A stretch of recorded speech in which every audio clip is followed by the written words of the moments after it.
Philip Sardico. He wants me to talk about why didn't Goku wish his brother Raditz back to life. I've done some research on this. I found a couple of key points that I think we may have forgotten over the time that I want to provide to show you guys why indeed Goku did not revive his brother Raditz. Philip's comment should be popping up pretty soon, and it reads, of course, why didn't Goku wish Raditz back to life? I mean, look at Goku's personality.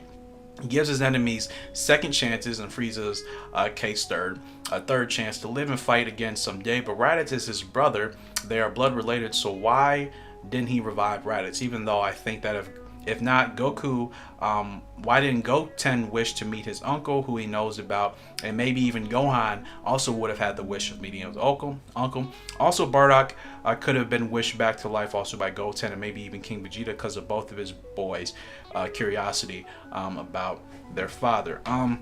I want to provide a couple points into this as to why I believe Goku didn't revive Raditz. For one, gotta remember, Raditz was considerably weak, okay? Raditz was essentially on the level of a Cyberman, alright? At that time, sure, he was stronger than Goku and Piccolo, but in retrospect, Raditz was very, very weak, and he was evil. He grew up evil. He remained evil. He used his own brother's son, aka his nephew, as a hostage to get what he wanted out of the situation. He was willing to kill his own nephew as well as his own brother.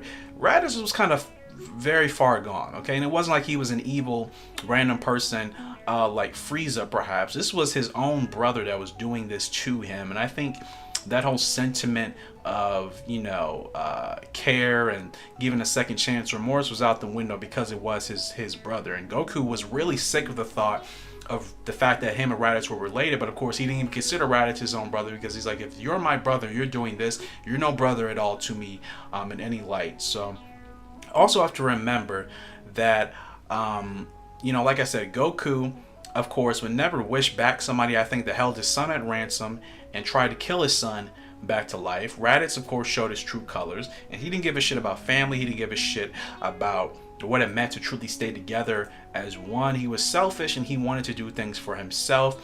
As well as a year passed at the time that Goku finally to learn to start sympathizing with people like Vegeta. And of course we knew at that time the dragon could not go as far back as a year to bring people back to life. So you also have to think about that in retrospect. The timing had passed at that point where Goku could have even had a chance of wishing back Raditz if he wanted to. As well as remember, the Dragon Balls at that time were used to bring back characters Yamcha, Tien, and Chaozu. Remember, they died at the battle of the battles in the Saiyan saga against Nappa and Vegeta and the Cybermen. So of course they were going to use the Dragon Balls to revive their friends, as opposed to an evil guy like Raditz who showed his true colors. Their only priority was getting the Dragon Balls together so they could go to Namek and use the wishes to bring back their friends. Remember, if they could only grant one wish at the time of these Earth's Dragon Balls, and then they would have had to wait a year. So you talk about putting their friends behind the back burner just to revive somebody who didn't deserve it at all. And there was no motivation for that. Their sole motivation of getting the Dragon Balls was to go back to Namek, or was to go to Namek so they could actually revive all of their friends, like I said, that died during the Saiyan saga.